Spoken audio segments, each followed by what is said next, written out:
Klik tombol berikut untuk mendapatkan update ilmu yang insya Allah bermanfaat.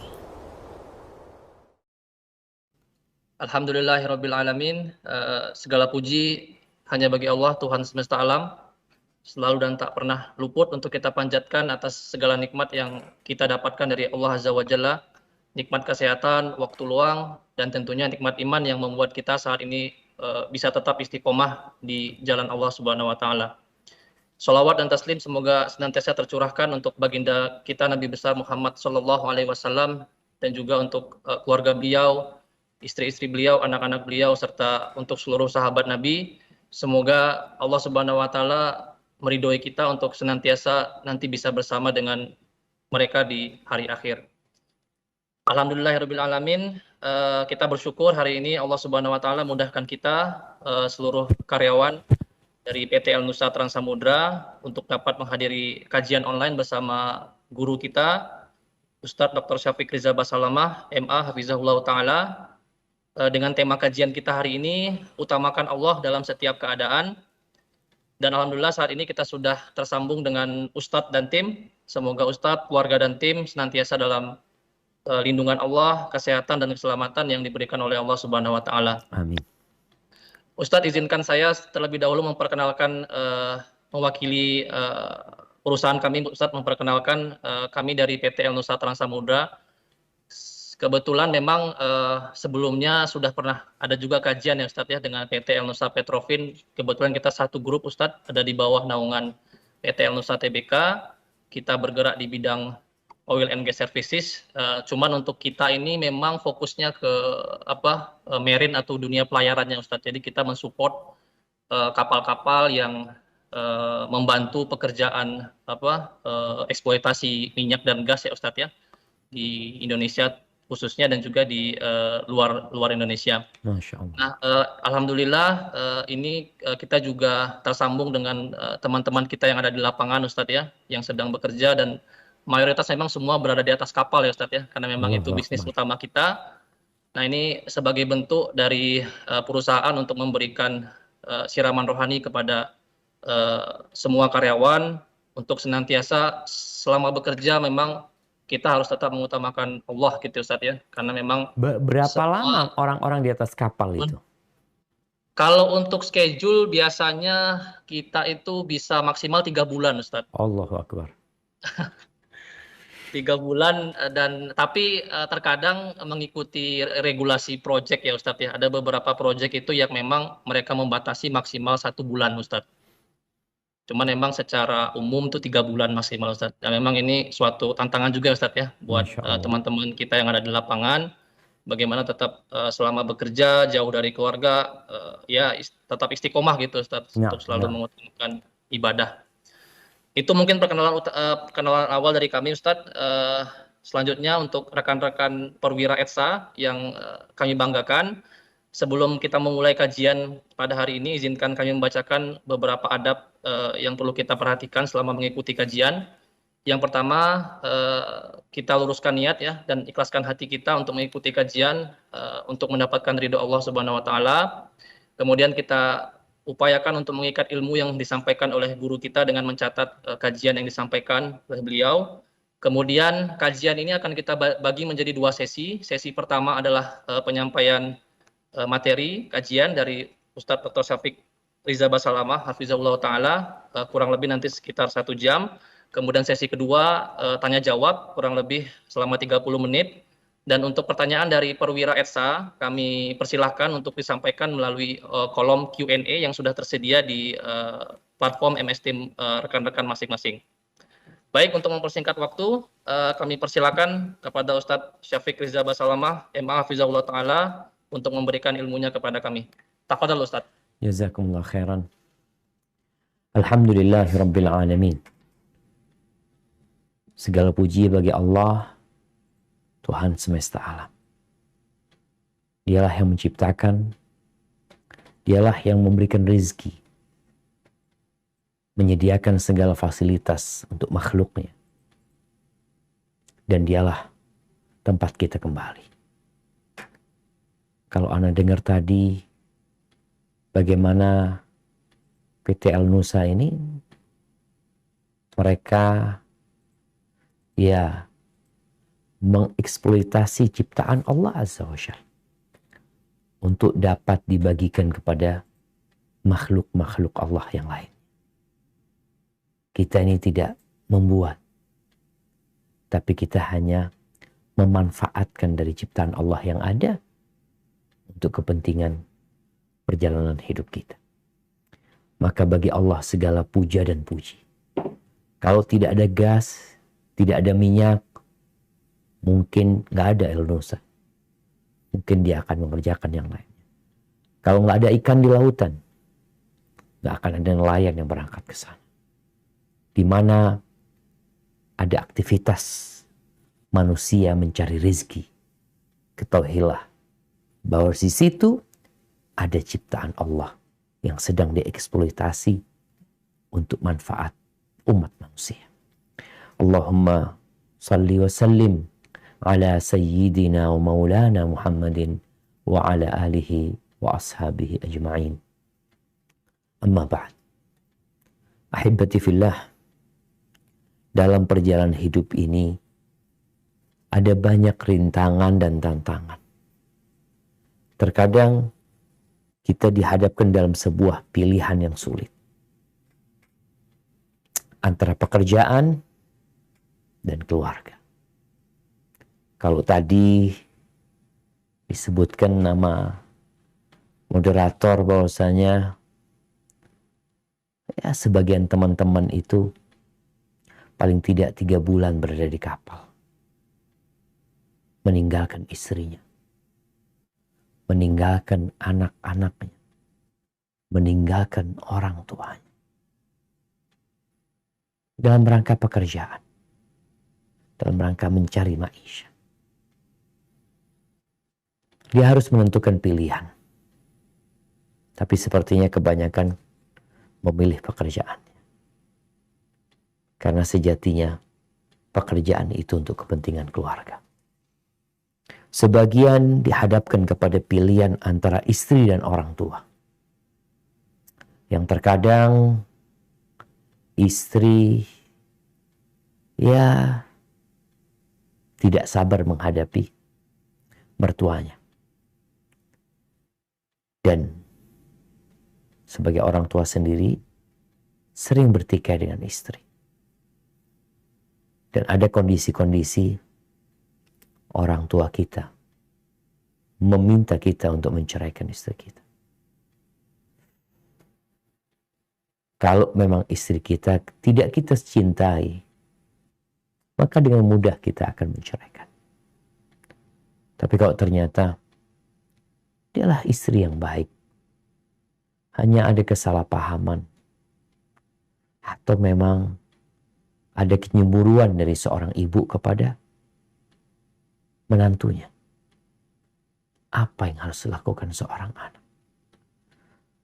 Terkadang kita dihadapkan pilihan antara diri kita sendiri dan orang lain. Mampukah kita untuk mengutamakan orang lain daripada diri kita sendiri? Sebagaimana Allah sebutkan Jalla Jalaluh dalam Al-Quranul Karim tentang orang-orang Ansar. Yang Allah sebutkan tentang mereka. Wa yu'thiruna ala anfusihim. Walau kana bihim khasasah. Dan mereka lebih mengutamakan yang lainnya. Atas diri mereka sendiri. Walaupun dia butuh. Terkadang pilihan itu adalah pilihan antara agama dan dunia ini. Antara Allah yang menciptakan kita dengan nafsu dan kesenangan dunia. Bagaimana sikap kita dalam menghadapi pilihan-pilihan yang tadi disebutkan? Sikap manusia berbeda-beda. Ada ya yang dia meninggalkan pekerjaan demi agar dapat berbakti kepada orang tua.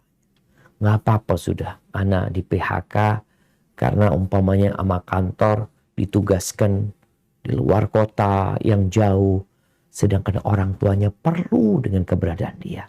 Dia tinggalkan pekerjaan itu. Terus gimana nanti? Terserah Allah. Yang penting ana berbakti sama orang tua. Ada yang seperti itu. Tapi ada yang berbeda. Bahkan meninggalkan orang tuanya demi pekerjaan atau demi istri. Suatu hari datang seorang kepada Abu Darda. Ini cerita Abu Abdurrahman As-Sulami. Dia katakan ada seorang di antara kita tuh yang ibunya maksa dia supaya dia nikah. Ini anak kepingin berbakti ya, mungkin dia nikah, ntarlah nikah, yang penting aku bisa menyenangkan ibu anak. Tapi ibunya karena cinta sama anaknya, dia ingin, nak, engkau nikahlah. Sampai akhirnya dia menikah. Ketika sudah menikah, ibunya nyuruh dia menceraikan istrinya. Ini gimana sih ibu? Kemarin nyuruh aku nikah. Setelah aku punya istri, aku disuruh menceraikan dia.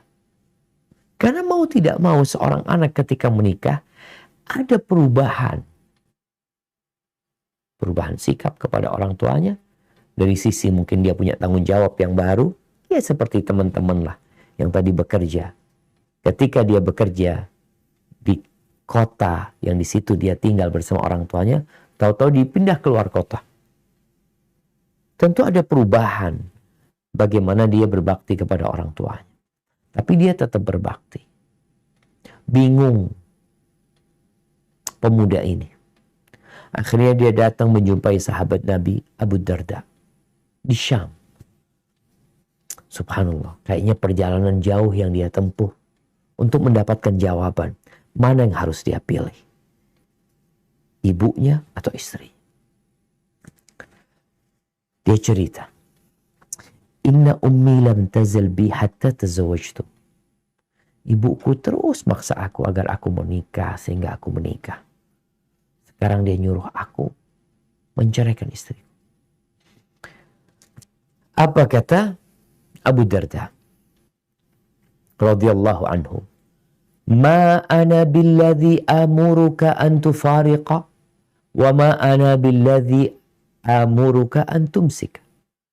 Aku gak nyuruh engkau menceraikan istrimu, tapi aku juga gak nyuruh engkau untuk menahan istrimu. Artinya pilihan ada pada dirimu. Mana yang lebih maslahat, mana yang seharusnya lebih diutamakan. Sami'tu Rasulullah sallallahu alaihi wasallam yaqul, aku mendengar Nabi alaihi salatu wasallam bersabda, al-walidu awsatu abwabil jannah. Orang tua itu adalah pintu surga yang paling indah. Fa'adi dhalikal bab aw ihfadh. Engkau sia-siakan itu pintu atau engkau jaga itu pintu. Artinya lihat kondisimu. Engkau jangan durhaka sama orang tua, tapi jangan menceraikan istrimu. Gimana bisa menggabungkan hal itu? Terserah engkau. Faraja'a wa qad faraqa.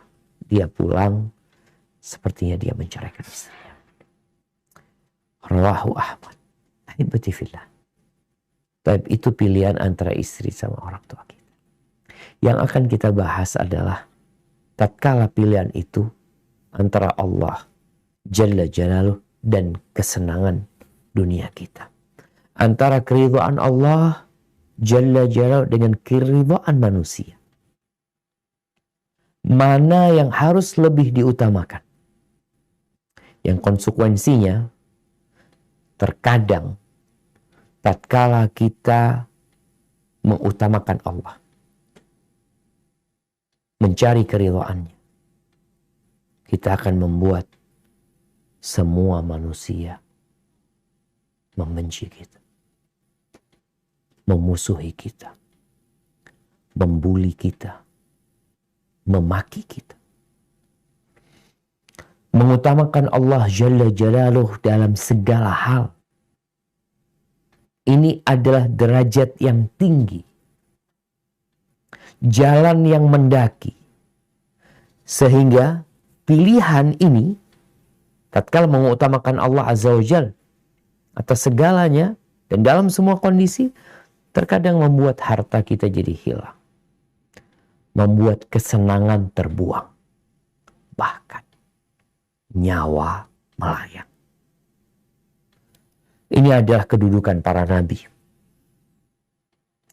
Kalau kita membaca perjalanan hidup para utusan Allah, kita akan melihat bagaimana rasul-rasul itu lebih mengutamakan Allah daripada hidup dia, daripada kesenangan dia. Apalagi ulul azmi minar rusul. Kalau kita membaca bagaimana Nabi Nuh alaihissalam, bagaimana Nabi Nuh, bayangin ya, 950 tahun berdakwah demi Allah. Apa yang beliau dapatkan dari kaumnya? Allah sebutkan wa ma amana ma'ahu illa qalil. 950 tahun tidak beriman kepada beliau kecuali sedikit. Ibnu Abbas menyebutkan hanya 80 orang yang beriman.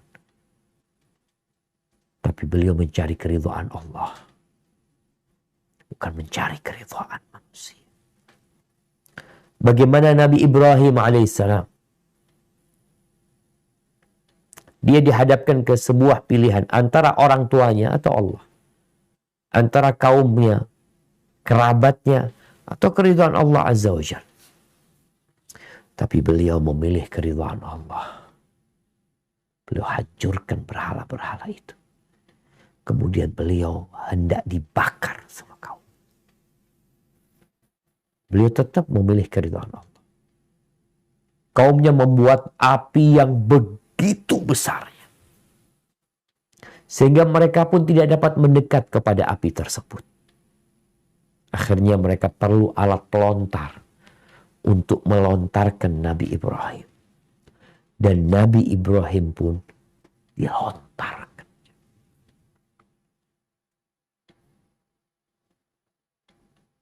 Beliau tetap memilih keridhaan Allah.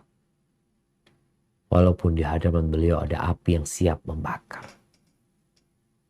Tapi karena beliau memilih Allah, beliau mengatakan hasbunallah wa ni'mal wakil. Cukup Allah sebaik-baiknya pelindung. Allah katakan kepada api, ya nar, kuni bardan wa salaman alaihi. Jadilah engkau dingin dan keselamatan buat Nabi Ibrahim. Gak cukup di situ ujian yang Allah berikan kepada Nabi Ibrahim. Ketika beliau punya anak yang ditunggu bertahun-tahun. Beliau baru punya anak sekitar umur 86 tahun. Nggak boleh beliau bersama anaknya. Allah perintahkan agar beliau meletakkan Ismail bersama ibundanya di Mekah. Beliau ada di Syam. Taruh di Mekah. Beliau lakukan itu. Selesai? Enggak. Allah akan menguji apakah Ibrahim lebih menyenangi putranya daripada Allah Jalla Jalaluh. Allah perintahkan Nabi Ibrahim untuk menyembelih putranya. Nah, Nabi Ibrahim datang ke Mekah. Beliau di Syam, datang ke Mekah. Sampai Mekah, beliau mengatakan kepada putranya, ya bunayya inni ara fil manami anni adbahu. Fandur madza tara. Wahai ananda, aku melihat dalam mimpiku bahwa aku menyembelihmu. Bagaimana pendapat? Apa kata anaknya? Ya abati, if'al ma tu'mar. Kita lihat bagaimana berbaktinya Nabi Ibrahim kepada ayahnya yang kafir. Dan bagaimana kebaktian Nabi Ismail kepada ayahnya, Khalilur Rahman. Dia mengatakan, wahai ayahanda, if'al ma tu'mar. Laksanakan perintah yang telah engkau dapatkan. Satajiduni insyaallah sabiran.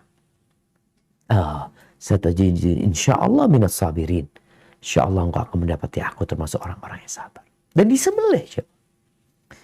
Tapi Allah ganti di celah jamaah.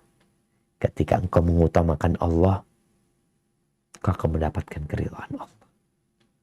Bagaimana Nabi Musa? Bagaimana Nabi Isa? Dan bagaimana yang paling mulia di antara semua ulul azmi minar rusul, baginda Nabi kita Muhammad alaihi salatu wassalam. Beliau harus menghadapi semuanya.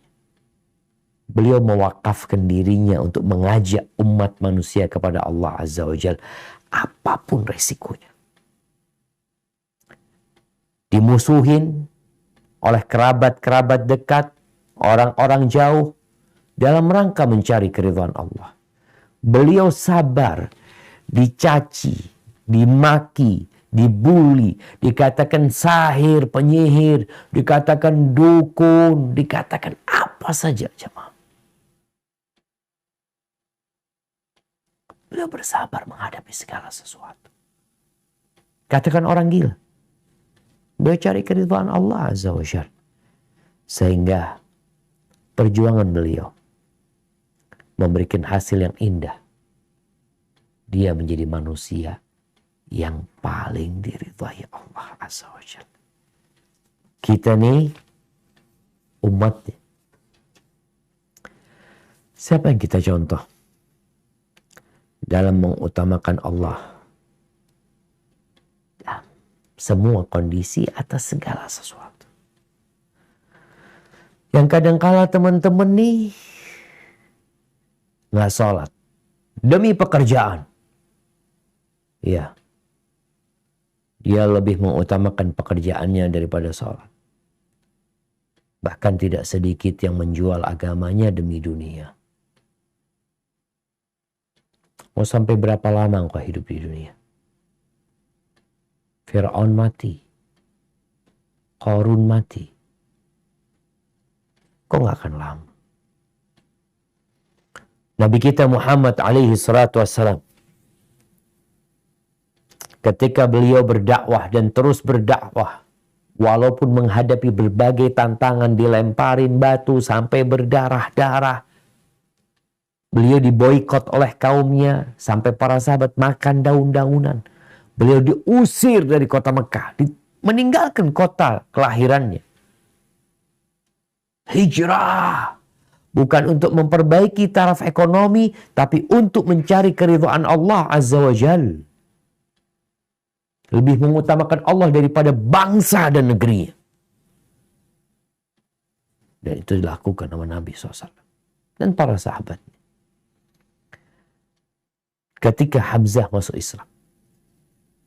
Dan mulai nampak umat Islam ya punya jalu gitu ya. Mulai mereka bisa bernafas sedikit yang sebelumnya selalu disiksa. Orang-orang musyrikin berpikir, bagaimana cara menghadapi Muhammad? Akhirnya Utbah bin Rabi'ah menawarkan kepada mereka, gimana kalau aku datang ke Muhammad? Aku menawarkan kepada dia beberapa pilihan. Mana yang dia terima, ya kita berikan. Asalkan dia berhenti berdakwah. Datanglah Utbah. Lalu dia berkata kepada Nabi SAW, "Ya bna akhi." Masya Allah. Utbah dengan bahasa yang sopan mengatakan, "Wahai anak saudaraku, innaka minna haitsu qad alimta minas sittati fil ashira wal makani fil nasab." Engkau tahu bagaimana kedudukan secara sosial, secara nasab. Engkau orang yang mulia di antara kita. Wa innaka qad ataita qaumak bi amrin azim. Engkau telah datang dengan perkara yang berat. Farraqta bihi jama'atahum. Engkau membuat perpecahan. Nih, orang-orang tuh yang menentang dakwah Islam, di antara tuduhan mereka kepada orang yang menyeru kepada agama yang benar ini pemecah belah. Dan itu dikatakan oleh Utbah kepada Nabi SAW. Engkau memecah belah di antara kaummu.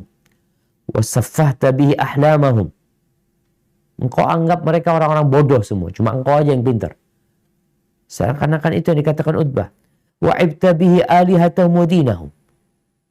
engkau cela agama mereka, Tuhan-Tuhan mereka.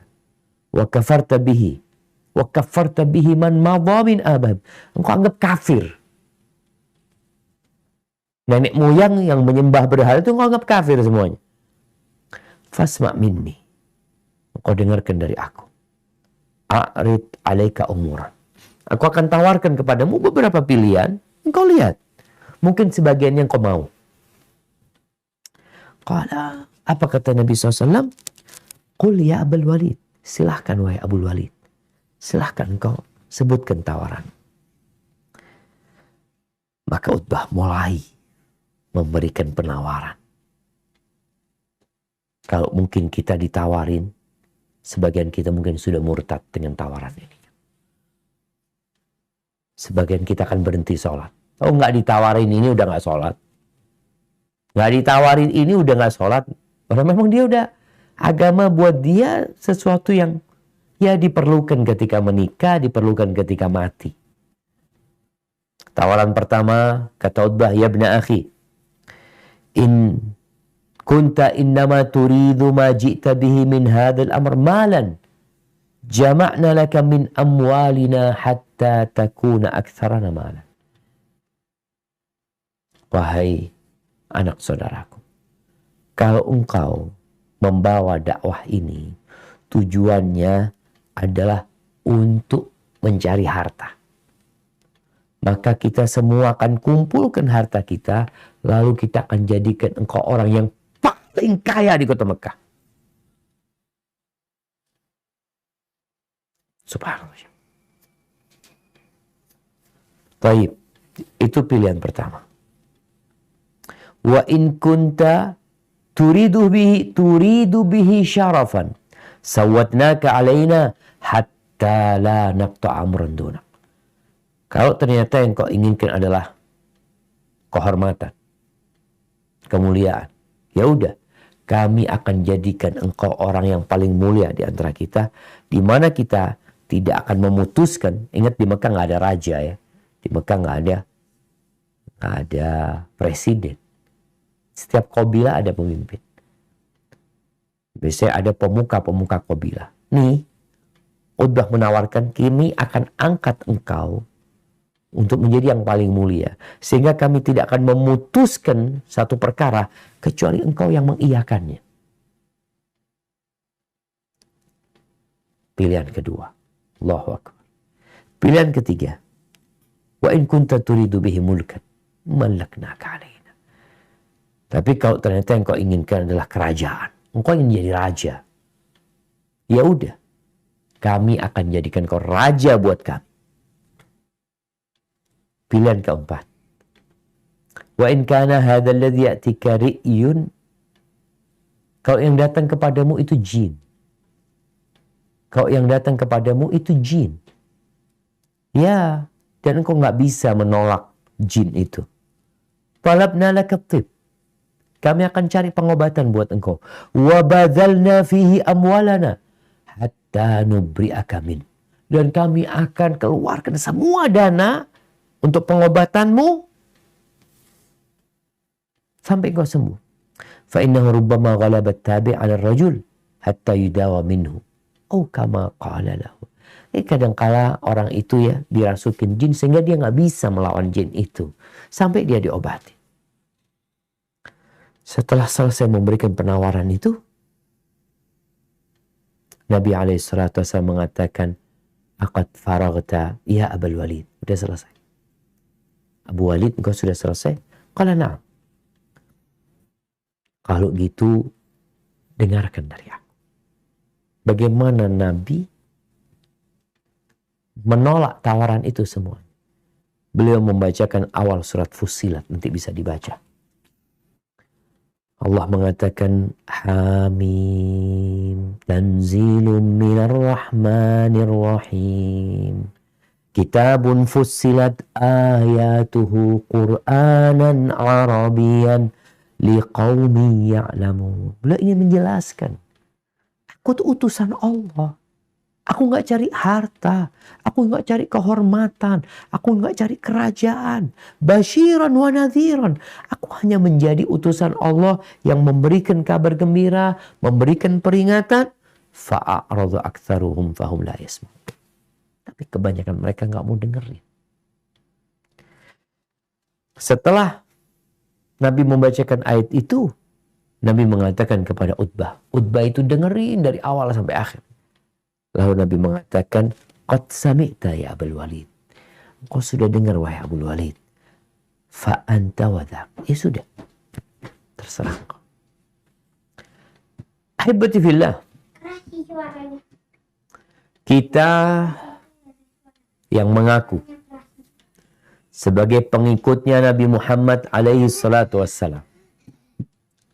Apakah kita siap mengutamakan Allah Jalla Jalaluh dalam semua kondisi?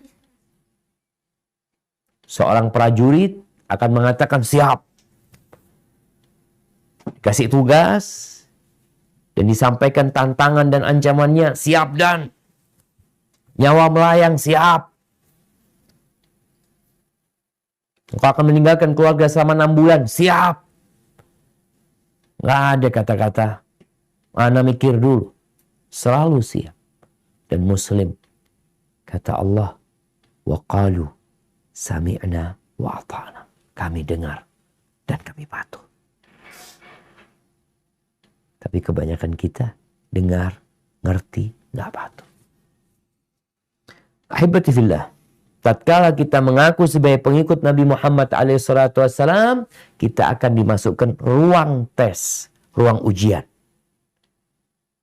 Untuk apa? Ya, untuk menyeleksi mana yang benar-benar siap, mana yang benar-benar beriman, dan mana yang pura-pura beriman. Ini orang Islam, kalau kita ngelihat semuanya, semuanya Muslim. Terus yang Muslim beneran yang mana? Oh, akan dimasukkan ke ruang tes. Baru setelah itu akan nampak mana yang benar-benar Islam dan mana yang pura-pura Islam. Allah berfirman di surat Al-Ankabut ayat 1-3. Silahkan dibaca. Nah.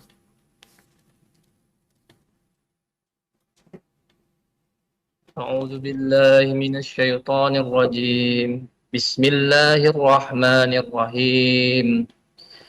Alif Lam Mim. Ahasiban nasu ayyutraku ayyaqulu amanna wa hum la yuftanun. Walaqad fatanna alladhina min qablihim فَلَيَعْلَمَنَّ اللَّهُ الَّذِينَ صَدَقُوا وَلَيَعْلَمَنَّ الْكَاذِبِينَ. Alif Lam Mim. Apakah manusia itu mengira bahwa mereka dibiarkan saja mengatakan kami telah beriman, sedang mereka tidak diuji lagi? Dan sesungguhnya kami telah menguji orang-orang yang sebelum mereka, maka sesungguhnya Allah mengetahui orang-orang yang benar dan sesungguhnya Dia mengetahui orang-orang yang dusta. Nah, akan ada ujian. Ujian itu boleh jadi modelnya perintah. Dilakukan nggak? Ujian itu boleh jadi musibah dan petaka. Pandemi. Di PHK. Berkurang penghasilannya. Dia terima nggak tuh ujian? Orang-orang munafikin, bagaimana ketahuan bahwa mereka adalah orang-orang munafik? Salah satunya adalah dengan ujian sholat berjamaah. Kata Nabi SAW, "Athqalu salati alal munafiqin, salatul isya wa salatul fajr." Sholat yang paling berat dikerjakan oleh orang-orang munafik itu sholat isya sama sholat subuh. Mereka masih sholat. Masih sholat mereka. Tapi kita menghadapi muslim nggak sholat sama sekali. La isya wala subuh. La zuhur wala asar. Tapi kalau suruh bekerja, dia bekerja. Ini teman-teman. Ya, pejuang-pejuang yang ada di kapal. Resiko mereka besar. Di tengah lautan. Meninggalkan keluarga. Coba, mereka memilih mana? Allah Jalla Jalaluh melaksanakan sholat walaupun di atas kapal, atau mereka memilih untuk istirahat, untuk menikmati perjalanan. Ya, subhanallah jemaah. Banyak manusia lebih memilih kesenangannya. Ada cerita seorang pemborong atau pimpro proyek di kampus kita. Dia sampaikan, pernah Anda sampaikan kepada tukang-tukang bangunan dan kuli-kuli bangunan. Yang nggak sholat, nggak boleh kerja. Bayangkan, pilihannya sholat terus lanjut kerja. Tapi yang nggak sholat, nggak usah kerja. Mereka milih mana? Mereka milih nggak bekerja. Dia cari kerjaan yang tidak mewajibkan sholat. Ya, kadangkala sebagian orang akalnya entah ditaruh di mana. Secara logika, secara akal yang punya akal sehat, manusia itu kalau dihadapkan kedua kepentingan, maka dia akan memilih yang lebih penting. Yang lebih penting mana gitu. Ketika dia dihadapkan dua bahaya, yang dia harus memilih salah satunya, maka dia akan memilih bahaya yang paling sedikit, yang paling ringan. Maka coba kita renungkan kepentingan kita dengan dunia ini. Kepentingan kita dengan keridhaan manusia. Kesenangan manusia. Dengan keridhaan Allah Azza wa Jalla. Mana yang lebih penting? Keridhaan manusia? Kemauan kita? Nafsu kita? Kalau bicara bahaya, lebih bahaya mana? Tenggelam di lautan, pulang tinggal nama, dengan tenggelam di neraka. Semua kita akan melewati neraka. Wa in minkum illa wariduha. Kana ala rabbika hatman maqdiyah.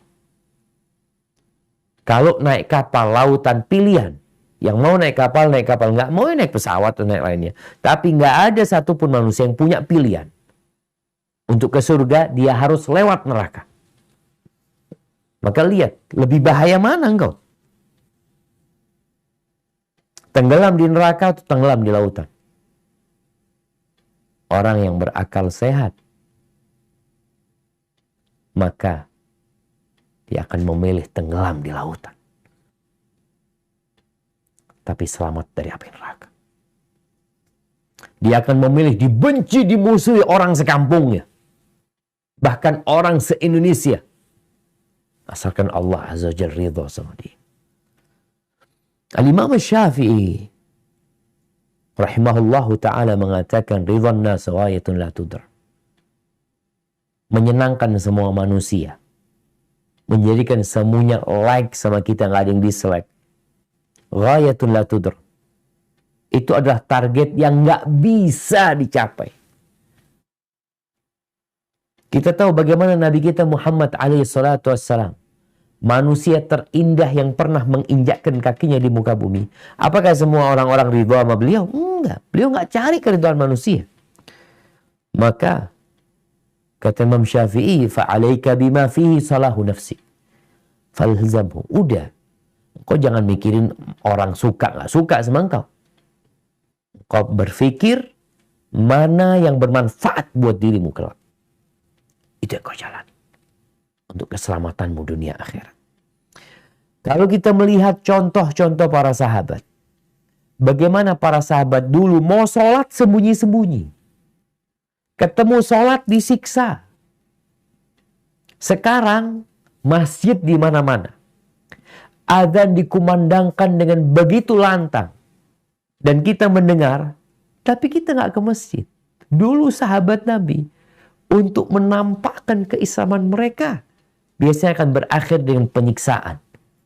Bilal bin Rabah radhiyallahu taala anhu, bagaimana dia disiksa, dijemur di teriknya matahari kota Mekah. Pilihannya apa? Dia disuruh milih. Bila engkau udah keluar dari Islam, kita akan kasih kesenangan buat engkau. Kita nggak akan siksa engkau. Apa kata Bilal? Ahadun ahad. Allah itu Esa. Tegar Bilal mempertahankan keimanannya. Dia lebih mengutamakan Allah daripada semua yang ada di dunia ini. Bagaimana keluarga Ammar bin Yasir disiksa. Bagaimana kemudian Sumayyah dikasih dua pilihan. Antara mati atau keluar dari Islam. Dia memilih Islam. Abu Jahal dengan tombaknya menusuk kemaluan Sumayyah sampai tewas. Demi apa? Mengutamakan Allah. La ilaha illallah. Daripada semua kesenangan. Kita lihat Suhaib Ar-Rumi. Ketika dia hijrah. Meninggalkan kota Mekah. Dihadang oleh orang-orang Quraisy. Mereka mengatakan, Suhaib, mau kemana engkau? Engkau dulu masuk kota Mekah miskin. Engkau mau keluar dengan bawa harta kekayaan. Kata Suhaib, ingat, kalian tidak akan dapat mendekat kepada aku sampai seluruh anak panahku habis. Dan kalian tahu, aku orang yang tepat sasaran kalau memanah. Setelah habis anak panahku, aku akan hadapi kalian dengan pedang. Ya, lihat siapa yang paling cepat mati di antara kita. Tapi kata Suhaib, kalau maunya kalian urusan fulus dunia, maukah kalian aku kasih tahu di mana uangku aku simpan, dan kalian biarkan aku hijrah ke kota Madinah? Kata mereka, nah, dikasih tahu uangku di situ. Ditanam karena dulu emas dan perak, engkau cari, engkau buka di situ semua hartaku. Sudah. Suhaib ke Mekah jadi orang nol, nggak punya harta. Ketika berjumpa dengan Nabi SAW, Nabi SAW mengatakan, Robihal bay. Robihal bay. Perdaganganmu benar-benar menguntungkan. Menguntungkan. Kenapa? Wa minan nasi man yashri nafsahu ibtigha'a mardatin. Dia beli dirinya dengan uang itu. Nih, biarkan aku hijrah, nih aku kasih duit kali. Untuk mencari keridhaan Allah Azza wa Jalla. Ahibati fillah. Tukang sihir Fir'aun. Ana ingin kita membaca bagaimana tukang sihir Fir'aun. Jumlah mereka ya ribuan. Bahkan ada yang menyebutkan sampai 15.000. Pasukannya Fir'aun itu 600.000 ya. Punya tukang sihir. Kira-kira 15.000 tukang sihir Fir'aun itu didatangkan untuk berhadapan dengan Nabi Musa AS. Bagaimana Allah ceritakan? Kita baca ayatnya satu persatu. Di surat Thaha ayat 70 sampai 76. Silahkan dibaca. A'udzu billahi minasy syaithanir rajim. Fa'ulqiyas saharatu sujjadan qalu amanna bi rabbi Harun wa Musa. Qala amantum lahu qabla an adana lakum innahu lakabirukumul ladzi 'allamakumus sihr. فَلَأُقَطِّعَنَّ أَيْدِيَكُمْ وَأَرْجُلَكُمْ مِنْ خِلَافٍ وَلَأُصَلِّبَنَّكُمْ فِي جُذُوعِ النَّخْلِ وَلَتَعْلَمُنَّ أَيُّنَا أَشَدُّ عَذَابًا وَأَبْقَى. Cukup? Barakallahu fikum. Artinya? Lalu tukang-tukang sihir itu tersungkur dengan bersujud seraya berkata, kami telah percaya kepada Tuhan Harun dan Musa. Berkata Fir'aun, apakah kamu telah beriman kepadanya Musa sebelum aku memberi izin kepadamu sekalian? Sesungguhnya ia adalah pemimpinmu yang mengajarkan sihir kepadamu sekalian. Maka sesungguhnya aku akan memotong tangan dan kaki kamu sekalian dengan bersilang secara bertimbal balik. Dan sesungguhnya aku akan menyalib kamu sekalian pada pangkal pohon kurma. dan sesungguhnya kamu akan mengetahui siapa di antara kita yang lebih pedih dan lebih kekal siksanya. Allahu Akbar. Kita lihat tukang sihir Fir'aun beriman. Mereka sujud ketika melihat tongkat-tongkat mereka, buhul-buhul mereka dilibas habis, dimakan oleh tongkatnya Nabi Musa menjadi ular beneran. Di hadapan Fir'aun, mereka menunjukkan keimanan mereka. Sujud kepada Allah Azza wa Jalla. Padahal sebelumnya bagaimana mereka meminta kepada Fir'aun agar dikasih fasilitas ini dan itu. Dunia. Dan kita tahu bagaimana bengisnya Fir'aun. Tatkala Fir'aun melihat hal itu, maka dia marah. Dan dia memberikan ancaman yang tidak ringan. Dan ancaman itu Fir'aun laksanakan. Apa ancaman Fir'aun? Aku akan potong tangan dan kaki kalian secara silang. Setelah itu aku akan salib kalian di pohon kurma untuk menjadi pelajaran seluruh penduduk Mesir. Musa itu gurunya kalian. Ya Allah, gimana gurunya? Udah akalnya nggak bisa dipakai Fir'aun. Fir'aun ingin menunjukkan kekuatan dia. Kira-kira kita kalau dihadapin ujian seperti itu, apa yang akan kita lakukan? Tadi jemaah, kita nggak diancam aja udah nggak sholat. Udah berhenti sholat nggak diancam. Nggak dikasih iming-iming harta, kita nggak sholat. Ahibati fillah. Apa yang kita cari? Kita lanjutkan cerita tukang sihir Fir'aun. Apa yang dikatakan oleh tukang-tukang sihir Fir'aun ketika mendapatkan ancaman itu? Nah, saya akan melanjutkan. قالوا لن نؤثرك على ما جاءنا من البينات والذي فطرنا فاقض ما أنت قد إنما تقضي هذه الحياة الدنيا. Mereka berkata, kami sekali-kali tidak akan mengutamakan kamu dari bukti-bukti yang nyata atau mukjizat yang telah datang kepada kami dan dari Tuhan yang telah menciptakan kami. Maka putuskanlah apa yang hendak kamu putuskan, sesungguhnya kamu hanya akan dapat memutuskan pada kehidupan di dunia ini saja. Nah, kita lihat mereka mengatakan qalu lan nu'thira. Kami tidak akan mengutamakanmu. Nggak akan. Kami akan mengutamakan Allah Azza wa Jalla. Bukti-buktinya sudah jelas. Oh, engkau hendak memberikan hukuman. Memutuskan sebuah vonis. Silahkan, kata mereka. Silahkan. Engkau hanya akan memutuskan urusan dunia ini. Nggak dibunuh Fir'aun, kita pun akan mati. Seakan-akan mereka mengatakan, hidup ini nggak lama di dunia. Kenapa akhirnya kita harus lebih mengutamakan kehidupan dunia yang fana, yang penuh dengan bencana, yang mungkin hari ini kita tertawa, besok kita menangis. Itu kehidupan dunia. Maka tukang sihir Fir'aun benar-benar mengatakan, faqdi. Udah silahkan putuskan. Engkau hanya memutuskan urusan dunia. Dan itu yang kita lihat. Hakim-hakim yang ada di dunia ini, yang mungkin dia menvonis, penguasa-penguasa yang melakukan kezaliman kepada rakyatnya, yang mungkin berhasil menvonis, menghukum orang-orang, hanya dalam kehidupan dunia. Bentar lagi mati akan menjemput, penguasanya mati, orang yang dikuasai akan mati. Maka tukang-tukang sihir yang lebih mengutamakan Allah daripada keselamatan diri mereka. Nah, silakan dibaca. Lanjut.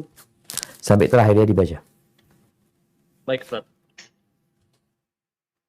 Inna amanna bi rabbina liyaghfira lana khatayana wa ma akrahtana alaihi minas sihr. Wallahu khairu wa abqa. Innahu man ya'ti rabbahu mujriman fa inna lahu jahannam la yamutu fiha wa la yahya. Wa man ya'tihi mu'minan qad 'amila shalihati fa ulaika lahumud darajatul ula. Jannatu adnin tajri min tahtihal anharu khalidina fiha. Wa dzalika jazaa'u man tazakka.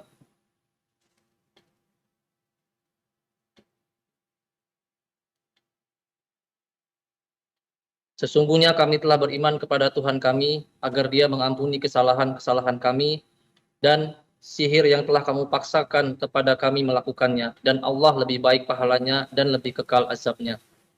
Sesungguhnya barang siapa datang kepada Tuhannya dalam keadaan berdosa, maka sesungguhnya baginya neraka jahanam. Ia tidak mati di dalamnya dan tidak pula hidup. Dan barang siapa datang kepada Tuhannya dalam keadaan beriman, lagi sungguh-sungguh telah beramal soleh, maka mereka itulah orang-orang yang memperoleh tempat-tempat yang tinggi atau mulia, yaitu surga Aden yang mengalir sungai-sungai di bawahnya. Mereka kekal di dalamnya, dan itu adalah balasan bagi orang yang bersih dari kekafiran dan kemaksiatan. Barakallahu fikum.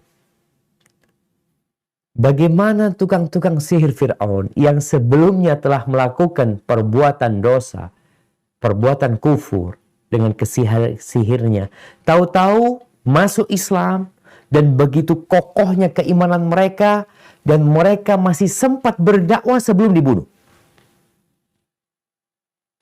Dia masih sempat menyampaikan bagaimana sebenarnya. Dia mengatakan, kami beriman kepada Rabb kami dengan harapan Allah mengampuni dosa-dosa kami dan apa yang kamu paksakan kepada kami dari sihir. Lalu dia mengatakan, Wallah khair wa abqa. Allah itu lebih baik balasannya. Engkau mau kasih apa sama kami? Mau kasih apa?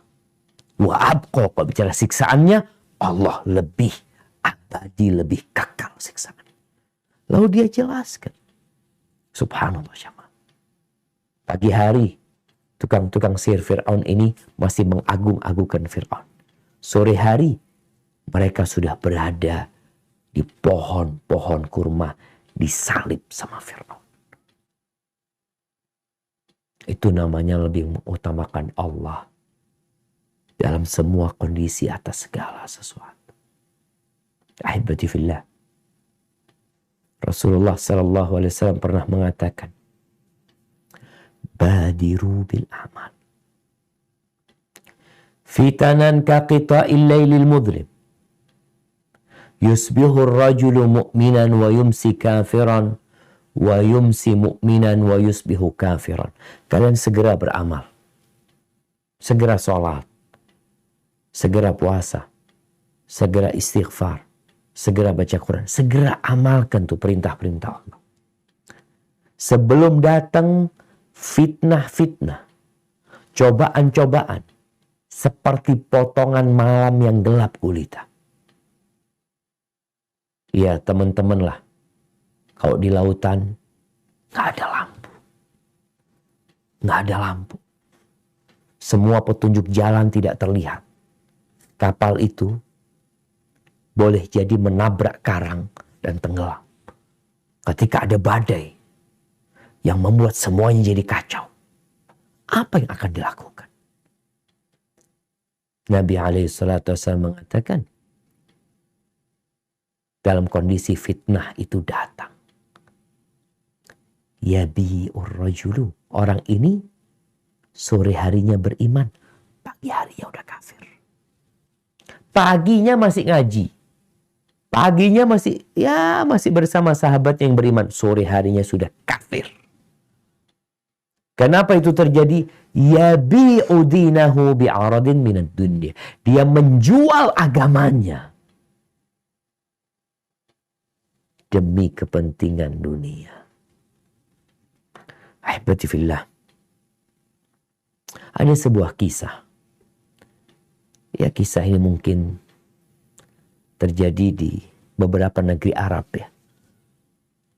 Sekitar tahun 90-an. Dan sepertinya di Indonesia juga mengalami seperti itu.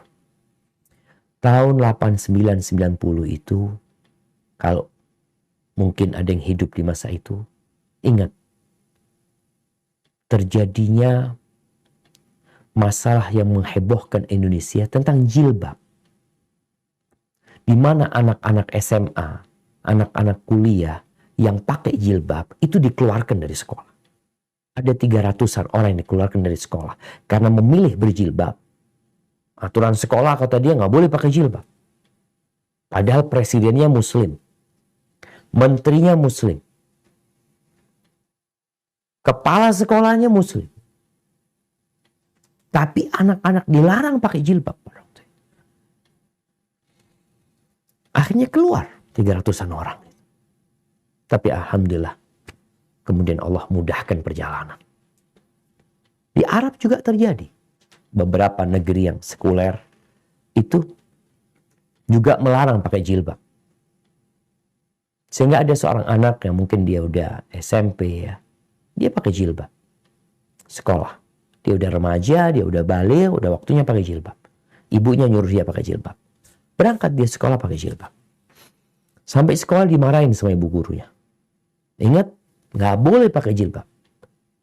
Kata gurunya. Dimarahin sama gurunya, ya udah. Anak ini nggak tahu dia. Mungkin hari pertama dia sekolah. Besok ketika dia pulang dia ngomong, "Umma, wahai ibunda, kata ibu guru nggak boleh pakai jilbab." Apa kata ibundanya yang beriman? "Wahai putriku, engkau tahu nggak siapa yang menyuruh engkau pakai jilbab?" Siapa ibu? Dia pikir ibunya. Yang nyuruh engkau pakai jilbab itu Allah. Allah yang menciptakanmu. Allah yang memberikan rambut yang indah kepadamu. Yang memberikan kedua mata kepadamu. Memberikan segalanya kepadamu. Dia lo yang nyuruh engkau pakai jilbab. Terus gimana? Engkau menurut sama bu guru apa? Sama Allah. Ini pilihannya antara Allah sama sekolahan. Kata anaknya, pilih Allah lah, kata putrinya. Ketika dikasih semangat sama ibunya. Besok berangkat pakai jilbab. Ketemu sama gurunya. Lihat dari jauh udah sakit hati gurunya nih. Ketika dekat dimaki, dimarahin anak ini. Sampai nangis anak ini. Terseduh-seduh dia menangis. Dalam tangisannya anak ini mengatakan, "Man uti anti amhu," kata dia. Siapa yang harus aku taati? Engkau atau dia? Bu guru ini baru sadar. Oh, ternyata anak ini pakai jilbab bukan kemauannya. Ada yang nyuruh dia, kata dia. Ditanya sama bu guru. "Manhu, siapa yang nyuruh engkau? Siapa yang dimaksud dia itu?" Kata anak perempuan ini, "Allah. Alladzi khalaqani wa khalaqak." Allah yang menciptakan aku dan menciptakan engkau. Siapa yang harus aku taati? Engkau atau dia? Berhenti guru ini marah. Berhenti dia marah. Dia berhadapan sama Allah. Bukan berhadapan dengan anak ini atau orang tua anak ini. Ini perintah Allah. Oh subhanallah. Siang harinya ibu gurunya ini berangkat menjumpai ibunda anak ini. Sambil mengatakan terima kasih. Anakmu telah mengingatkan aku kepada Allah dan ibu guru ini akhirnya pakai jilbab. Jadi ahibati fillah. Ketika pilihannya adalah antara Allah dan kesenangan dunia. Maka akal sehat kita seharusnya lebih mengutamakan Allah. Kenapa? Karena Allah pemilik bumi ini. Ketika engkau dihadapin dengan kemauan manajer dan kemauan owner di tempat engkau kerja, ini owner lo yang nyuruh, yang ini manajer yang nyuruh, engkau akan lebih utamakan. Kalau engkau mengutamakan manajer, bisa jadi engkau bersama manajernya akan dipecat. Tapi kalau engkau mengutamakan owner, maka manajer akan dibuat senang. Ahibati fillah, sebagian kita mencari follower. Ya, mencari subscriber. Walaupun dengan cara membuat Allah murka. Konten-konten yang dibuat kadang-kala nggak bermanfaat. Bahkan dibenci secara syariat. Apa manfaatnya? Kalau engkau memiliki 1 juta subscriber. Kalau engkau memiliki 2 juta follower. 20 juta follower. Apakah mereka dapat menyelamatkan dirimu dari api neraka? Apakah pujian mereka akan menyebabkan Allah memujimu? Kalau ternyata yang kau lakukan bertentangan dengan perintah Allah Jalla Jalla, nggak ada jamaah. Maka tolonglah kita duduk merenungkan kehidupan ini. Ini teman-teman yang ada di lautan. Dia lihat lautan itu siapa yang menciptakan. Biasanya mereka di malam hari dapat melihat indahnya bintang-bintang. Dia dapat melihat ya garis putih di langit galaksi. Dia lihat, ya Allah, betapa besarnya. Sehingga engkau sadar siapa yang sebenarnya harus engkau utamakan dalam kehidupan ini. Barakallahu fiik. Itu mungkin yang dapat Anda sampaikan. Kurang lebihnya mohon maaf. Anda kembalikan ke moderator. Jazakumullah khair. Jazakallah khair Ustadz Syafiq atas materi kajiannya. Kita langsung masuk ke sesi tanya jawab. Sudah ada beberapa pertanyaan yang masuk di kolom Q&A kami, Ustadz. Assalamualaikum Ustadz, semoga Allah selalu memberi kesehatan dan keselamatan untuk antum sekeluarga. Izin bertanya Ustadz, bagaimana cara agar menanamkan ridho Allah di setiap aspek kehidupan, termasuk di dalam pekerjaan kita sehari-hari Ustadz. Jazakallah khair. Barakallahu fikum. Nah jamaah, ini penting ya. Setelah kita tahu pentingnya ridha Allah, bagaimana kita menanamkan hal itu di diri kita? Maka tentunya dengan memperbaharui keimanan kita. Rasulullah SAW mengatakan, Innal iman la yabla fi jawfi ahadikum kama yabla thawb. Sesungguhnya iman itu dapat menjadi usang di dalam hati kalian, seperti usangnya pakaian. Jadi gampang robek, ya kadang-kala pakaian kalau sering dipakai. Gampang kusut, disetrika pun kadang-kala tetap kusut dia. Terus caranya gimana? Fasalullah an yujaddida imanakum. Berdoa. Mintalah kepada Allah agar Allah memperbaharui keimanan kalian. Maka kita perlu berdoa senantiasa memohon kepada Allah keimanan. Seperti doa yang diajarkan Nabi SAW. Allahumma ilainal iman wa zayyinhu fi qulubina. Ya Allah, cintakan kepada kami iman dan hiasi di hati kami. Jadikan itu indah. Bukan jadi repot, ya sulit, enggak, jadikan indah. Jadi kita cinta, seperti teman-teman nih, ketika cinta sama pekerjaannya, dia kalau di rumah malah capek dia. Tapi kalau datang waktu berangkat kerja semangat dia. Karena ada kecintaan dengan pekerjaan. Maka bagaimana kita minta kepada Allah agar dicintakan kepada kita keimanan. Dihiasi di hati kita. Jadi indah. Wa karrih ilainal kufra wal fusuqa wal isyan waj'alna minar rasyidin. Dan bencikan kepada kami. Bencikan yang namanya kekafiran. Yang namanya kefasikan. Yang namanya kemaksiatan. Dan jadikan kami orang-orang yang mendapatkan petunjuk. Maka ini langkah pertama bagaimana supaya kita jadi lebih mengutamakan keridhaan Allah daripada segala-galanya. Yang kedua, kita perlu kenal Allah lebih dalam lagi. Tak kenal maka tak sayang. Iya. Kenapa orang-orang tidak mengutamakan Allah, lebih mengutamakan pekerjaannya, lebih mengutamakan cari fulus daripada sholat yang 5 waktu. Kita lihat manusia seperti itu. Karena dia tadi nggak kenal sama Allah. Engkau perlu kenal sama Allah. Siapa sih Allah? Kalau kita kenal sama owner perusahaan, kita tuh jadi ingin dekat sama dia. Kenapa? Karena kita berpikir ownernya ini Ya namanya dia pemilik ya. Mungkin dia bisa, ya aku yang biasanya ke laut terus, gimana aku bisa nggak ke laut? Aku kerja di kantor doang lah. Yang biasanya di lapangan terus ya. Itu siapa yang bisa? Ownernya Ustaz, yang punya nih. Tinggal nyuruh. Ah, insya Allah anak bisa nggak ke laut. Kenalilah Allah itu ownernya alam semesta ini. Allah itu malikal mulk. Qulillahumma malikal mulk tu'til mulka man tasha' wa tanzi'ul mulka mimman tasha' wa tu'izzu man tasha' wa tudhillu man tasha' biyadikal khair innaka ala kulli syai'in qadir. Katakan Allah, ya Allah, Engkau pemilik segala kerajaan. Engkau yang memiliki semuanya.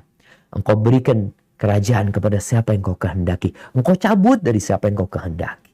Engkau muliakan orang yang Engkau kehendaki. Engkau hinakan orang yang Engkau kehendaki. Biyadikal khair. Semua kebaikan itu di tangan Allah. Allah Maha Kuasa atas segala sesuatu. Bukan fulan wala allan. Makanya kita tuh kalau punya kenalan, orang penting ini tuh, kita jadi nyaman. Oh tenang, ada fulan. Gimana kalau engkau kenal sama Allah dan Allah ridho dengan diri? Maka lebih mengutamakan Allah ini lebih penting. Caranya kita harus kenal sama Allah. Dengan membaca ayat-ayat Allah, dengan membaca ciptaan-ciptaan Allah ya. Dengan memperbanyak zikir, dengan membaca Asma'ullah al-Husna. Semua itu insya Allah akan membuat kita semakin kenal sama Allah Azza wa Jalla. Kemudian yang ketiga, ya duduk merenungkan antara kepentingan. Lebih penting mana sekarang? Maka yang akal sehat itu, kalau dia dihadapkan di dua hal yang penting, maka dia akan lebih mengutamakan yang lebih penting. Dua-duanya penting loh, tapi mana yang lebih penting? Kalau dia dihadapkan dua hal yang berbahaya, ini bahaya dua-duanya ini. Seperti tukang sihir Fir'aun, dihadapkan dengan dua bahaya. Bahaya yang pertama, yang nyata, yang di depan mata, Fir'aun akan menghukum mereka. Akan memotong kaki dan tangan mereka secara silang. Kemudian Fir'aun akan menyalib mereka. Hidup-hidup disalib dalam kondisi darah mengucur seperti itu. Ini bahaya nyata. Tapi ada bahaya lain, yaitu api neraka yang menanti semua manusia. Maka orang yang berakal akan lebih mengutamakan bahaya yang kekal. Jangan sampai aku disanakan. Oke, dia akhirnya menghadapi bahaya yang cuma sebentar. Mereka mengatakan, "Iqdi ma anta qadin, innama taqdi hadhil hayatad dunya." Silahkan kau putuskan. Kau hanya memutuskan kehidupan dunia. Di sini akal sehat jalan. Logikanya Masya Allah. Sehingga dia lebih tahu mana yang harus diutamakan. Kemudian yang keempat, membaca. Seperti tadi yang sudah diceritakan. Bagaimana sih para nabi? Bagaimana sih orang-orang soleh? Bagaimana para sahabat? Mereka hijrah meninggalkan segala sesuatu untuk mencari keridhaan Allah Azza wa Jalla. Mengutamakan Allah daripada keluarganya sendiri, daripada orang tuanya, daripada anaknya, daripada bangsa dan negerinya. Hijrah meninggalkan negerinya, nggak punya apa-apa. Sampai kota Madinah, sebagian sahabat itu tidur di masjid. Nggak punya apa-apa. Ketika kita melihat seperti itu, ya Allah, kita jadi lebih semangat lagi. Dan kata Nabi SAW, "Man taraka syai'an lillah, awadahullah khairan." Barang siapa yang meninggalkan sesuatu karena Allah, maka Allah akan berikan ganti yang lebih baik buat dia. Barakallahu fiik. Mungkin seperti itu. Jazakallah khair Ustadz atas jawaban dan penjelasannya. Kita masuk pertanyaan berikutnya. Izin bertanya Pak Ustadz, saya seorang bekerja di kapal, salah satu kapal milik kita Ustadz, di mana pada saat melakukan pekerjaan kami memperhitungkan keadaan alam yaitu kecepatan angin, pasang surut air laut. Yang saya tanyakan, jika waktu yang tepat untuk pekerjaan sandar kapal tersebut bertepatan dengan jam sholat maghrib, apabila lewat, kapal tidak dapat bergerak dan kemungkinan besar bergerak lagi 12 jam ke depan. Sedangkan kapal tersebut harus berada di posisi tersebut untuk melakukan pekerjaan berikutnya. Apa yang harus saya lakukan Pak Ustadz? Jazakallah khair. Masya Allah. Barakallahu fiikum. Nah, mahibati fillah. Nabi SAW mengatakan, inna hadha din yusr. Agama ini mudah. Bahkan Allah Azza wa Jalla mengatakan, yuridullah bikumul yusra wa la yuridu bikumul usra. Allah itu ingin kemudahan buat kalian. Allah tidak menginginkan kesulitan buat hamba-hambanya. Dan kalau kita melihat aturan-aturan Allah sama aturan yang dibuat manusia, ya Allah, mudah banget aturan Allah itu sebenarnya dibandingkan dengan aturan manusia. Kalau kita bicara umpamanya zakat, 2,5% zakat. Aturan manusia bikin pajak. Berapa persen tuh pajak? Sehingga kita dapat melihat betapa mudahnya aturan Allah Jalla Jalaluhu kalau dibandingkan dengan aturan manusia. Orang bekerja, kalau kita lihat, ya aturan sholat 5 waktu. Kalau tiap waktu 10 menit jadi 50 menit. Kita bekerja dari jam 7, harus masuk jam 7. Pulang jam sekian. Kalau enggak, dipotong gajinya. Ini dan itu. Allah Subhanahu wa ta'ala memberikan kemudahan buat kita. Terus bagaimana dengan tadi? Masalah yang disebutkan. Kalau memang waktunya bertepatan dengan maghrib, maka niatkan sholatnya di jamak. Maghrib sama isya. Di jamak. Sholat yang bisa di jamak, dia jamak. Karena memang tadi disebutkan, itu sebuah kesulitan. Kalau memang akhirnya bisa nunggu 12 jam tadi disebutkan. Bagaimana Abdullah bin Abbas radhiyallahu anhu. Dia pernah menceritakan bahwa Nabi kita Muhammad alaihissalam pernah menjamak sholat maghrib dan isya. Atau zuhur dan asar, maghrib dan isya kalau nggak salah. Itu di kota Madinah tanpa ada apa-apa. Nggak ada hujan, nggak ada bencana, nggak ada petaka, nggak ada angin. Beliau menjamak. Nggak ada yang ditakutkan, beliau menjawab maghrib dan isya. Lalu ditanya, kenapa Nabi melakukan itu?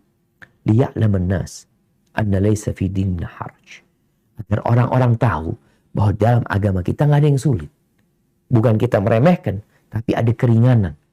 Segala sesuatu ketika sulit jadi mudah. Ketika sempit jadi luas.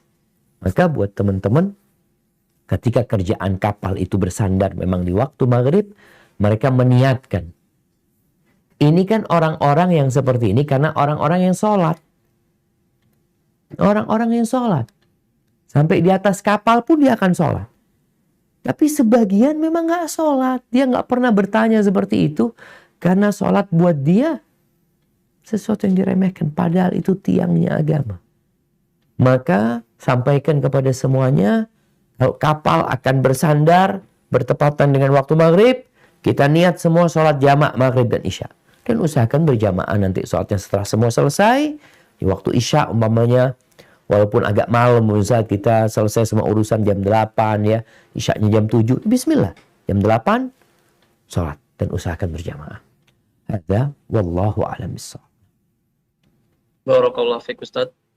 Pertanyaan berikutnya, Assalamualaikum Ustaz, izin Waalaikumsalam. bertanya, bagaimana jika pergaulan seseorang itu mempengaruhi kita, membuat kita menjauh dari Allah Subhanahu wa taala? Mohon arahannya, jazakallahu khair Ustaz. Allahu Akbar. Kalau boleh ana tanya. Nih teman-teman yang di lapangan kayaknya yang tahu ya. Satu kapal itu berapa orang? Nah, kira-kira.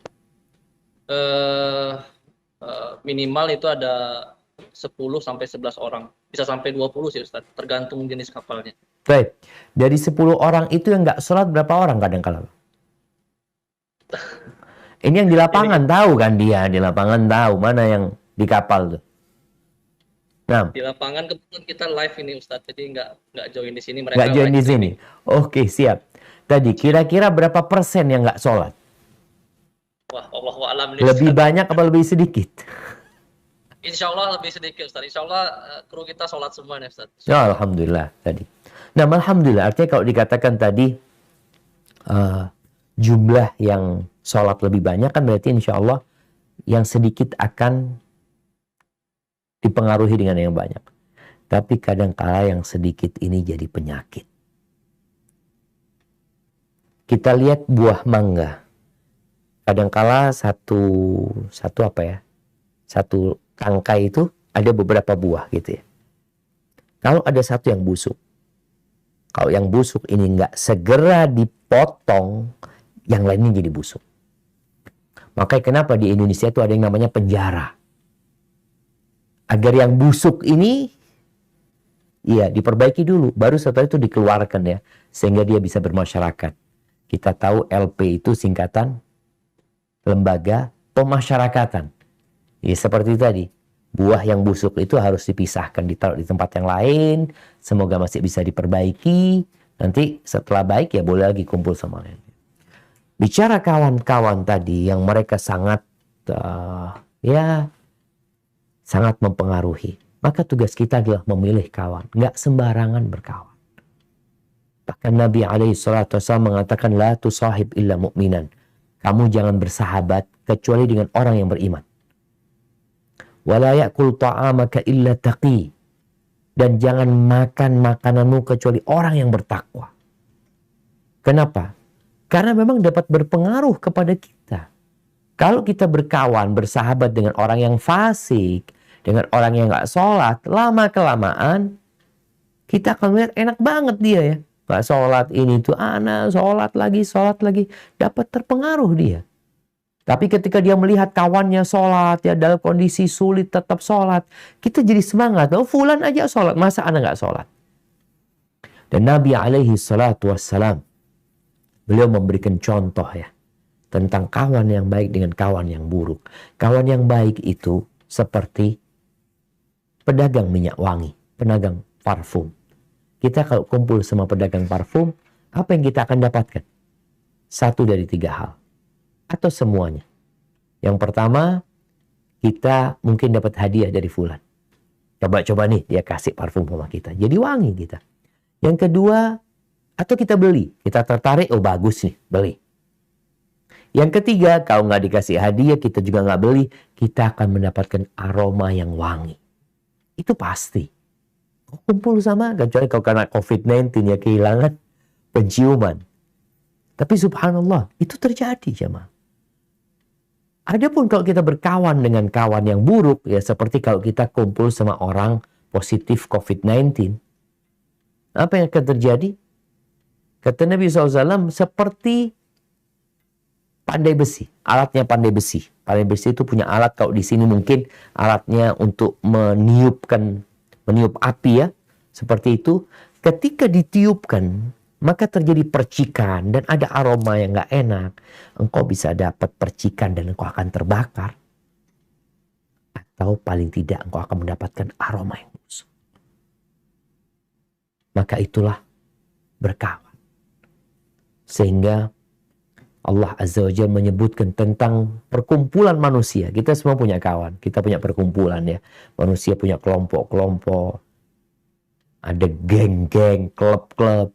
Kata Allah Azza wa Jalla, Al-akhillau yawma idhin ba'duhum li ba'din adu illal muttaqin. Semua orang yang saling mengasihi, saling mencintai kelak pada hari kiamat akan saling bermusuhan. Akan saling bermusuhan. Illal muttaqin, kecuali orang yang bersahabat karena ketakwaan, karena keimanan. Maka mereka persahabatannya akan sampai ke surga. Sampai kalau orang ini masuk surga, kawannya nggak ketemu. Mana kawan ana dulu yang ada di kapal, yang selalu sholat sama ana, ngaji bareng ana, ngingatkan ana. Ternyata dia punya masalah sehingga dia masuk ke neraka. Maka kawan yang di surga akan berkata kepada Allah, Ya Allah, kami punya kawan yang dulu sholat sama kami, ya Allah. Puasa sama kami. Kok nggak kelihatan di sini, ya Allah? Kata dia. Allah memerintahkan kepada mereka, berangkat ke neraka. Keluarkan kawan-kawan kalian. Dan dikeluarkan kawannya. Itu kalau persahabatannya dibangun di atas ketakwaan. Bukan kepentingan. Hada wallahu a'lam. Barakallahu fiik, Ustaz. Pertanyaan berikutnya. Assalamualaikum Ustaz. Saya ingin bertanya bagaimana mengajarkan anak-anak tentang kedekatan kepada Allah Subhanahu wa taala dalam segala keadaan.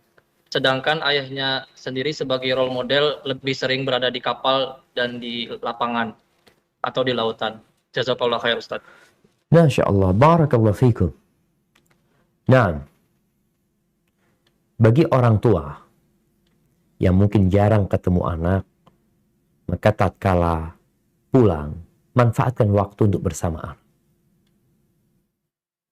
Sehingga bagaimana anak itu dicas, mamanya dia 3 bulan. 3 bulan di kapal, berapa bulan di rumah biasanya? 1 sampai 2 bulan Ustadz. Tapi kebanyakan kita 1 bulan Ustadz di kapalnya. Kalau 1 bulan di kapal berarti di daratannya? Di darat bisa 2 minggu Ustadz. Bisa 2 minggu, Masya Allah. Ya. Anda rasa waktu yang cukup ya. 2 minggu bersama anak. Tapi manfaatkan waktu itu memang waktu untuk mendidik mereka. Jadi ada persiapan. Jangan pulang ke rumah seperti al-hadirul ghaib. Orang yang hadir tapi nggak ada di rumah. Ada di rumah sibuk dengan handphonenya. Akhirnya keluarga itu merasa bahwa abah ini kayak di kapal aja gitu. Dia ada di rumah tapi nggak pernah berinteraksi. Maka manfaatkan. Ketika pulang, jadilah contoh yang baik. Ketika adzan dikumandangkan, berangkat ke masjid, ya, sampaikan kepada anak-anak, ya selesai semuanya, bismillah. Ini adzan nih, waktunya sholat. Mainnya nanti setelah sholat lagi kita lanjutkan umpamanya.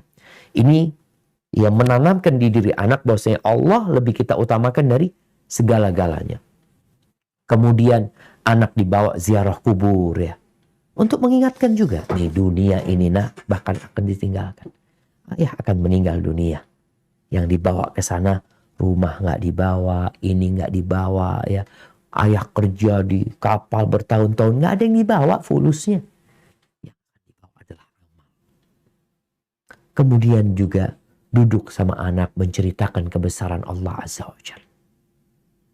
Sehingga dia tahu Allah Maha Kuasa atas segala sesuatu. Nggak perlu takut dengan masa depan. Nggak perlu takut dengan apa yang akan terjadi. Kalau kita mencari keridhaan Allah, Allah akan bikin semua ridha sama kita. Bagaimana Nabi SAW ketika beliau membonceng sepupunya Abdullah bin Abbas yang masih bocah, umur 10 tahunan kira-kira. Lalu beliau mengatakan, "Inni u'allimuka kalimat." Aku ajarkan kepadamu beberapa kalimat. Yang pertama, ihfadillah yahfadka. Jagalah Allah, Allah akan menjagamu. Jadi jagalah Allah, dapat apa? Engkau akan dalam penjagaan Allah. Ihfadillah tajidhu tujahak. Jagalah Allah, engkau akan mendapati Allah di hadapanmu.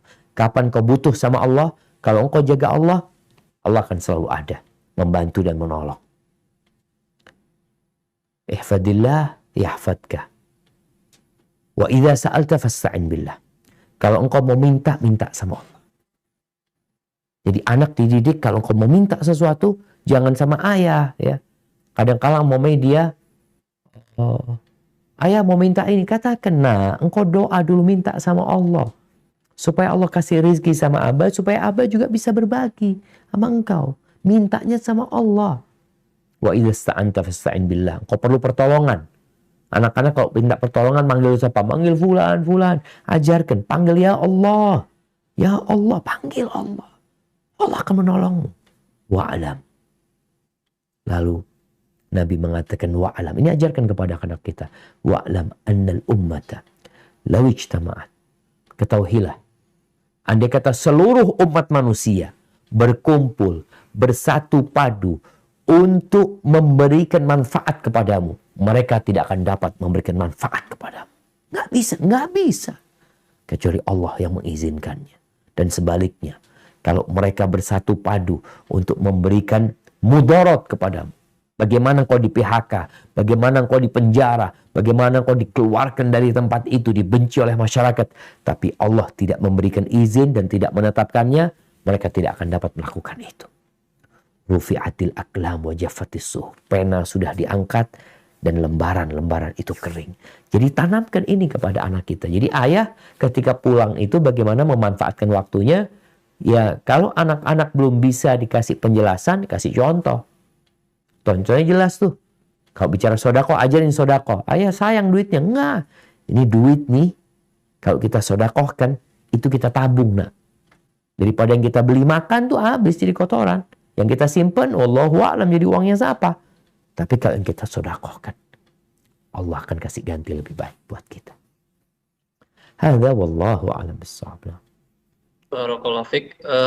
Mohon izin Ustaz, satu pertanyaan lagi boleh Ustaz ya? Tafadhal. Nah. Baik. Pertanyaan terakhir. Assalamualaikum warahmatullahi wabarakatuh. Pak Ustadz, izin bertanya. apakah ada kiat-kiat khusus atau tips agar kita tetap terus bisa istiqomah menjaga sholat tepat waktu? Secara agama sebenarnya kami paham konsekuensi meninggalkannya dan juga dosa-dosanya, tapi seringkali kami lalai dan juga dalam keadaan sadar meninggalkannya. Mohon bimbingan dan gemblengan imannya Ustaz. Jazakallah khair. Masya Allah. Nah, barakallahu fikum. Ahibati fillah. Memahami hukum, mengetahui hukum, konsekuensi hukum tersebut penting. Tapi yang lebih penting adalah memahami, mengenal yang membuat hukum itu, yang menetapkan ketentuan tersebut. Maka berapa banyak orang yang faham sholat itu wajib, paham bahwasanya khamr itu haram, tapi dia tetap melakukannya. Bagaimana caranya supaya dia faham dan mau mengerjakan perintah atau meninggalkan larangan? Caranya ya kembali berdoa minta sama Allah. Karena kita udah paham, udah ngerti. Cuma belum tergerak hati kita. Bagaimana Rasul SAW pernah mengatakan kepada Shaddad ibn Aus. Beliau mengatakan kepada Shaddad, "Ya Shaddad ibn Aus, wahai Shaddad ibn Aus, idza ra'aitan nas yaknizuna adh-dhahaba wal fiddah." Kalau engkau melihat umat manusia itu sibuk mengumpulkan harta, emas dan perak, fagnis anta haula'il kalimat. Maka kumpulkan nih engkau kalimat-kalimat ini. Amalkan. Apa kalimat itu? Allahumma inni as'aluka thabata fil amr wal azimata 'ala rusyd. Ya Allah, aku memohon kepadamu ketetapan di dalam urusan ini supaya enggak goyah. Wal azimata 'ala rusyd. Wal azimah. Dan mohon kepada Allah agar diberi azimah, diberi semangat, tekad di atas petunjuk. Jadi tahu, faham, kemudian dikasihi semangat. Minta sama Allah Azza wa Jalla. Wa as'aluka mujibati rahmatik wa azaima maghfiratik. Dan aku memohon kepadamu semua hal yang dapat mendatangkan ampunanmu. Semua hal yang dapat menghadirkan rahmatmu. Wa as'aluka syukra nikmatik wa husna ibadatik. Aku minta agar aku bisa mensyukuri nikmatmu. Ini kita kalau tadi dikatakan semua nikmat dari Allah. Kita dikasih kaki, dikasih tangan. Gimana kita dapat ya kerja keras di atas kapal tersebut. Tapi sholat yang ringan nggak bisa gitu loh. Ini bentuk syukur kepada Allah. Bantulah aku ya Allah untuk bisa bersyukur kepadamu. Dan beribadah yang baik kepadamu. Wa as'aluka qalban saliman wa lisanan shadiqan. Aku minta kepadamu hati yang selamat. Selamat dari berbagai penyakit hati. Selamat dari bisikan-bisikan syaitan. Dan minta lisan yang jujur. Wa as'aluka min khairi ma ta'lam. Dan aku memohon segala kebaikan yang kau ketahui. Wa a'udzubika min syarri ma ta'lam. Berlindung dari semua keburukan yang kau ketahui. Wa astaghfiruka lima ta'lam. Dan aku memohon ampun atas apa dosa-dosa yang kau ketahui ya Allah. Innaka anta 'allamul ghuyub. Engkau maha mengetahui dengan yang gaib. Jadi dengan memohon kepada Allah, kita perlu bantuan Allah. Makanya terus berdoa. Apalagi teman-teman yang musafir, yang berada di atas kapal, yang hitungannya safar, perbanyak doa. Doanya musafir itu mustajab. Ketika iman itu mulai luntur, semangat itu mulai pudar, maka segera kita memohon kepada Allah Azza wa Jalla agar dikuatkan keimanan kita. Zikir pagi dan petang tolong dijaga. Karena setan tuh gak akan bisa menembus benteng zikir. Kadang-kala kita kurang zikirnya. Teman-teman yang di kapal, usahakan senantiasa berzikir. Dia bukan yang di kapal, yang di lapangan, yang di rumah. Ada zikir. Keluar masuk rumah berzikir ya. Naik kendaraan berzikir. Naik kendaraan berzikir. Masuk toilet ada doanya keluar toilet, ada doanya makan, minum, berzikir. Jadi semuanya sebagai bentuk usaha supaya kita nggak digodain sama setan. Seperti itu. Kemudian yang ketiga, usahakan membaca juz amma dengan artinya.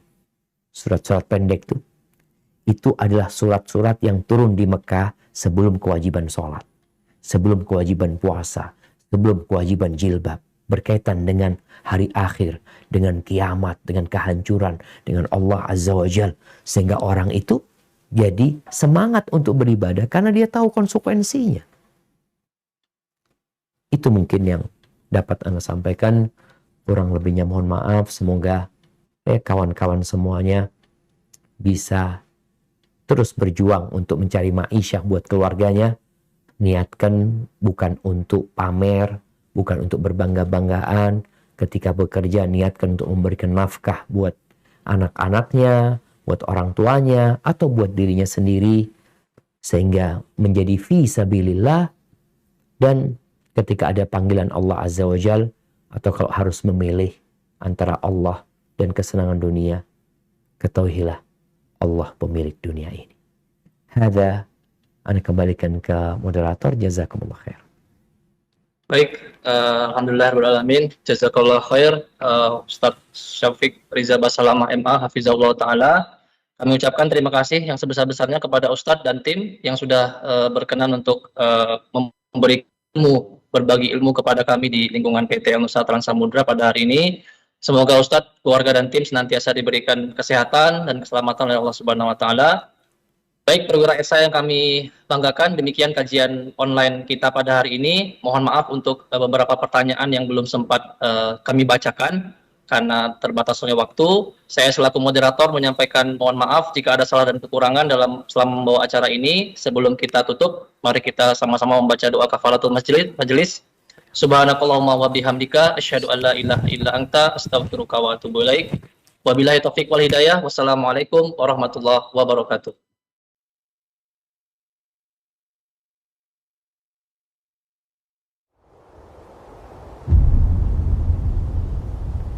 Klik tombol berikut untuk mendapatkan update ilmu yang insya Allah bermanfaat.